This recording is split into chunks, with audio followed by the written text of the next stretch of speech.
قرآن مجید آخر اتنا آسان کیوں نہیں ہے کہ جس کو پڑھ کر تمام لوگ اس کا ایک ہی مطلب سمجھیں اور اختلافات نہ ہوں اور وہ بڑی بڑی غلط فہمی پیدا نہ ہوں کہ جو غلط فہمیاں اب پیدا ہو رہی ہیں۔ دیکھیے اس کے دو پہلو ہیں۔ ایک پہلو تو یہ ہے کہ آسان چیز کیا ہے؟ ABCDEFGH، جب کوئی بھی آپ کتاب انگریزی میں بھی لکھیں گے تو اس کا کوئی نہ کوئی لیول تو ہوگا۔ اس لیول تک جو آدمی نہیں پہنچے گا اس کے لیے وہ کتاب مشکل ہوگی۔ اگر کوئی شخص انگریزی نہیں جانتا ہے وہ کہے گا تو بہت ہی مشکل کتاب ہے، اس کا تو ایک لفظ بھی سمجھ میں نہیں آ رہا، اور جو اس کو پڑھتے ہیں اس زبان میں ظاہر ہے کہ وہی اس کو سمجھ سکیں گے۔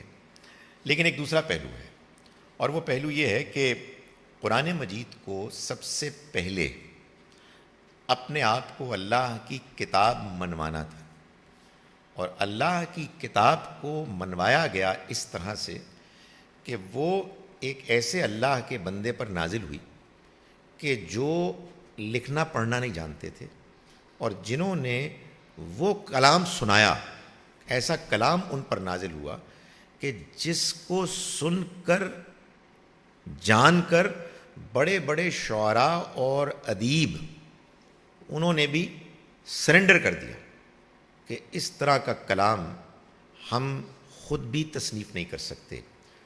مروب کیا، ان کو متاثر کیا اپنی لٹریری بیوٹی سے۔ ایک اور پہلو ہے جس کو آپ کلیئرٹی کہتے ہیں، یہ اصل میں ایک کلام کی انٹرنزک کوالٹی ہوتی ہے، اس کے اندر کی خوبی ہوتی ہے۔ وہ سمجھ میں نہیں آ رہا، اس کی دو ہی وجوہات ہو سکتی ہیں، یا کلام کنفیوزنگ ہے، غیر واضح ہے، یا پڑھنے والے اس کو کھلے ذہن کے ساتھ نہیں پڑھ رہے ہیں۔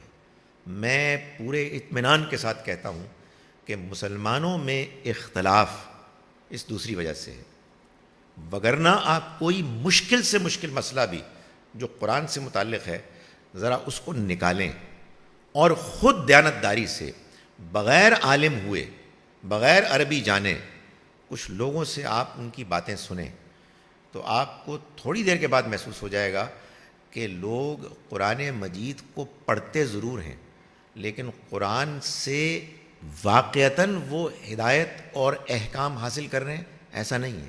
وہ کہتے ہیں یہاں تو یہ بھی لکھا ہوا ہے، فلاں نے تو یہ بھی کہا ہوا ہے، اور وہ تو یہ بھی کہتے ہیں اس کے بارے میں۔ لیکن اگر ان کو یہ کہا جائے، توجہ دلائی جائے کہ قرآن کیا کہہ رہا ہے، اس کو جانو، اس کے ذریعے سے سمجھو، تو میں آپ کو پورا اطمینان دلاتا ہوں کہ اس کا ایک واضح مطلب نکلتا ہے اگر ہم اپنے ذہن کو خالی کر کے قرآن کے آگے سرنڈر کر دیں۔ قرآن مجید نے تو خود یہ کہا ہے کہ وَاعْتَصِمُوا بِحَبْلِ اللَّهِ جَمِيعًا وَلَا تَفَرَّقُوا، اللہ کی رسی کو مضبوطی سے پکڑ لو اور تفرقے میں مت پڑو۔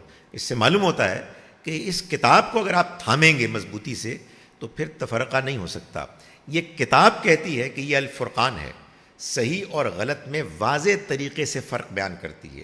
یہ کتاب بتاتی ہے کہ اللہ کی کتاب آتی اسی لیے ہے کہ لیحکم بین الناس، کہ وہ لوگوں کے درمیان فیصلہ سنا دے، فی مختلف فی، ان معاملات میں جن میں وہ اختلاف کرتے ہیں۔ وہ فیصلہ کیا فیصلہ ہے جو سمجھ میں ہی نہیں آ رہا؟ اسی لیے اللہ تعالیٰ نے اپنی کتاب کے بارے میں بار بار یہ بیان فرمایا ہے کہ یہ کتاب مبین ہے، اٹ از اے کلیئر بک۔ میں گزارش کرتا ہوں قرآن مجید کے بارے میں یہ تصور کہ یہ ایک غیر واضح کتاب ہے، یہ بدقسمتی سے مسلمانوں کا اپنی کتاب کے خلاف پروپیگنڈا ہے جو بالکل غلط ہے۔